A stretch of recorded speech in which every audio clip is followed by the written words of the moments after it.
దేవా, నీవు మా జీవితంలో జరిపిస్తున్న ప్రతి కార్యాన్ని బట్టి నీకు స్తోత్రాలని నీ అనుదిన ప్రార్థనలో, నీ బలిపీఠము దగ్గర దేవునికి స్తుతించే వ్యక్తిగా నువ్వు ఉండాలి. ఎందుకంటే ఈ Krupa holy spirit fire power ministry ద్వారా దేవుడు నీతో మాట్లాడేటువంటి మాట దేవుడి వాక్యం చెప్తుంది. ప్రియమైన బిడ్డలారా, యెహోవా దయాళుడు, ఆయన దయ చూపించేటువంటి దేవుడు.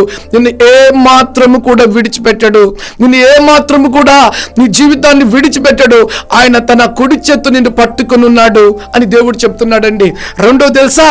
ఏంటి తెలుసా ప్రియమైన బిడ్డలారా? రెండోది, ఆయన కృప నిత్యము ఉండును. ఆయన కృప ఇంక నిన్ను విడిచిపెట్టిపోదండి. అయితే దేవుడు ఏమంటున్నాడు తెలుసా?